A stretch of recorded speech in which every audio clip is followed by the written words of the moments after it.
Ernest, tell me, in New Hampshire, what has to be proven before a bad outcome becomes malpractice instead of just, an unfortunate complication of surgery or something? Sure. I mean, in plain language, the difference, right, is simply negligence. When we talk about medical malpractice and medical procedures, you're talking about biology and physiology. And those can vary from patient to patient, and so you're not always going to get the same outcome with the same procedure, even if it's perfectly done. So that's, often what folks come to me with a question about is, I have this bad outcome. This is not what was expected. I'm not really sure if this is malpractice, and they want to know. And really, again, if you just sort of put it plainly, I mean, the law actually, believe it or not, makes sense when you take out all the legal mumbo jumbo and the fancy words that we use. At the end of the day, it becomes malpractice when the injury that was caused was because the provider did something wrong or they were negligent. So you can't just come in and show that, hey, I had this surgery and this is the outcome that was expected, but there was a different one. You have to show that there was a different one, that it was a damage to you, that it caused you some harm, and that harm and that damage was specifically as a result of the provider's negligence, or that the provider did something improperly, incorrectly, or wrong, or however you want to put it. So one of the ways that we talk about that is the standard of care. So when people That's right. hear that, what does that really mean in kind of plain English? Yeah, so standard of care, again, is just legal terms of art that we use. Really, a standard of care is just a rule. So when you talk about medical providers and negligence, you have to figure out the standards by which they operate. So in a general personal injury claim, when you talk about negligence, the standard is what a reasonable person would do in the same or similar circumstance, right? If the offending party didn't act as a reasonable person, that's how you determine whether they're negligent. But when you're talking about a medical provider, the average juror who's not a medical professional doesn't know what a reasonable, oncologist or laparoscopic surgeon or whatever would do in a particular circumstance. And so, in order to figure out if they've done something wrong, we have to know what that rule is. Here is what the rule is for this circumstance for this type of provider, right? So here's what the rule is for a surgeon for this surgery. Did they follow it, basically? And what that's referred to as the standard of care, right? So it's the standard that we set for them. The surgeon should have done this or should not have done that in this circumstance. That is the standard. Did they meet the standard? If they didn't, then you're talking negligence. So really, it's just a fancy word for the rule that should have been followed, and whether or not it was in the context of medicine or a medical procedure. And are those standards of care something that is published? Is it, across the country, the same for that particular procedure, or does this depend on the particular hospital that they're at, or where do those standards of care Sure. come from? Yeah, I mean, it depends on a lot of things. It depends on the locality, the type of procedure, the type of medicine that we're talking about. Generally speaking, in the field of medicine, however, the standard of care is usually a national one, right? I mean, again, where biology and physiology differs from patient to patient, generally speaking, they're the same for humans. So, your standard for what should happen in a particular surgery or procedure is generally going to be the same across states, in various territories and localities and what have you. Um, to go to the question of what establishes those, that's really where you need the lawyers, because that can get very, very technical. It's going to depend on the particular discipline that the provider is engaged in, the particular procedure. Sometimes those standards are written, sometimes they're in textbooks and training manuals, sometimes they're in published standards, from various medical organizations. And other times they're plain enough that they're not necessarily surprisingly just articulated on some set of written rules somewhere. And so, generally speaking, in these cases, you're going to have to always go out and hire an expert who is in the same field. So, let's say, let's go to laparoscopic surgery. That's sort of surgery around the midsection. Let's say the doctor who's allegedly at fault is a laparoscopic surgeon. Generally speaking, to bring a suit, you're going to have to hire an expert who is also a laparoscopic surgeon who will come in and say, in this particular set of circumstances, this is what that reasonable surgeon would do.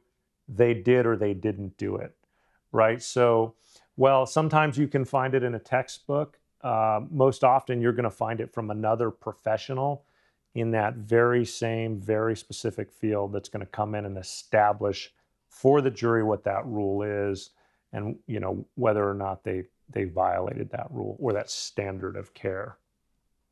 So, what are some common situations in New Hampshire where maybe a patient knows that something went wrong, but they're not sure whether or not that constitutes a medical malpractice claim? Yeah, I mean, the best sort of guidance I can give on that is, well, let me back up. I mean, I guess that question that you ask is the question that we often get, and actually that I wish that we would get more, because I'm afraid a lot of folks don't call because they're not sure the answer to that question, right? Is this a bad outcome or did someone do something wrong? Right. So, very often the calls we get are exactly that. Hey, this happened. I'm not really sure what's gone wrong. I'm not satisfied with the answers that I'm getting from my providers or my doctors. Can you help? And that's really where it's very critical that they reach out to counsel. They reach out to lawyers and ask those questions. I mean, this is what we do. We go back, we do the research, we hire the experts if necessary to try to figure it out. So, when there are signs, when there is that bad outcome, you don't know what's happened. Really, a lot of it comes down to, in terms of whether to go forward or not. It comes down to that gut feeling or intuition. Listen to the answers your providers are giving you, your doctors are giving you. There's that natural. You kind of see how they react, what they're telling you. Are they giving you straight answers? Are they really explaining it?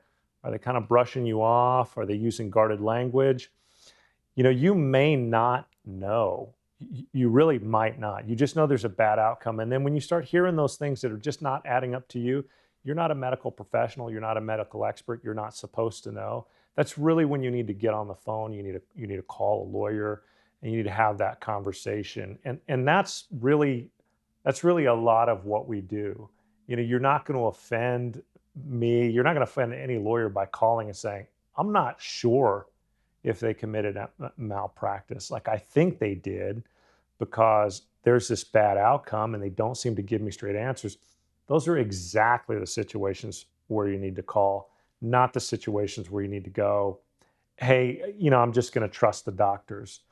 I will tell you, a lot of times we get those calls, and sometimes we have to come back and say, look, we've looked at the records. We are well versed in the medicine, even though we're lawyers. Sometimes we'll go out and hire an expert to look at it. And the answer you're going to get is, this is a bad outcome. This is not malpractice. And we're very forthright, at least, my firm, I can speak for my firm. We're very forthright when it comes to that stuff. We don't want to lead you down a bad path. We don't want to hassle, doctors with frivolous lawsuits. Sometimes we'll come back and say, hey, look, the evidence doesn't support it. But even in those circumstances, the advantage is at least you'll get an answer, because doctors are scientists. Sometimes they're not great at explaining things, right? So, you hire counsel, let us investigate, let us give you the answers.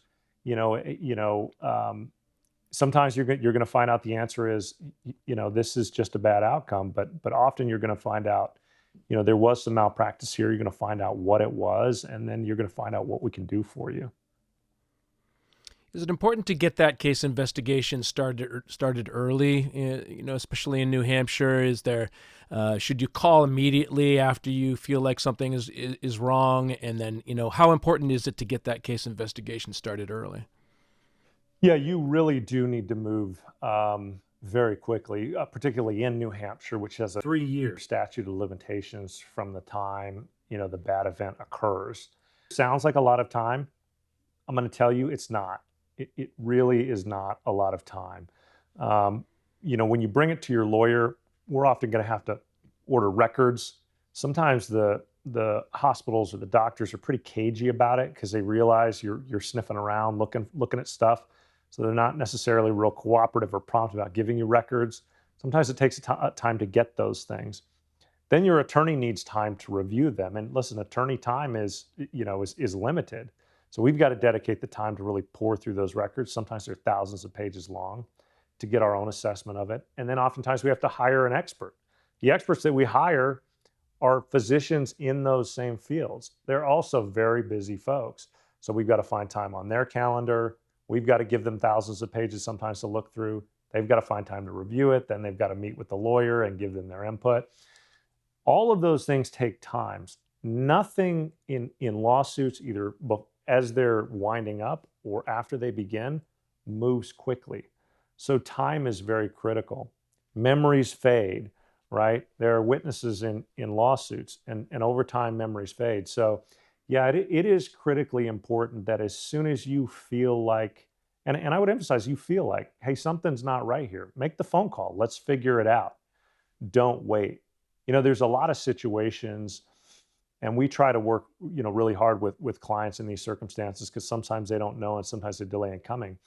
But a lot of times, if you bring that case to a lawyer and it's short on the statute of limitations, you may have a very good case.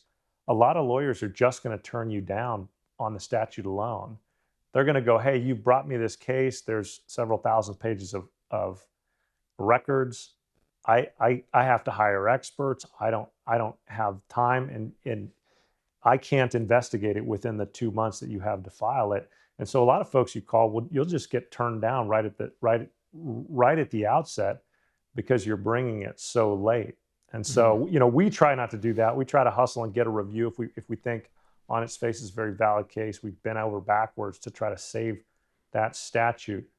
But again, you put your lawyer and hence your case in a much better position if you just come right out of the gate, go get it investigated. The lawyer can kind of give you some good advice in terms of, taking notes or preparing for eventual litigation if it looks like there's some malpractice going on. And some of that might have to do with just like maybe you're not even noticing that you have, issues that are lingering, and this condition that you have is continuing on much further than you thought that it might. You thought this, pain that you're feeling was going to go away or something like that, right? So That's right. In some cases, it might be difficult for the patient to realize that, oh, actually, there is something wrong here, and it's not going away. That's right, John. And I'll tell you, I would much rather have a situation where I have to tell my client, hey, look, I see what you're saying here. I know you've got to follow up with a specialist next week or what have you, and then you've got some treatment. Go get that done. Ask the following questions, and then let's talk about it again in a month. I would much, much rather be in that situation than, okay, we've got 6 weeks. I don't have the records. Let's see what we can figure out, right? I'd much rather be in a position where I can tell you, hey, let's go through a couple steps and reconvene in a month than, hey, let's go, let's try to figure out how we can expedite these records, and let me get an expert I have on short notice because he owes me a favor and I need to get this reviewed. So Right. so the former is much better than the latter. Call early.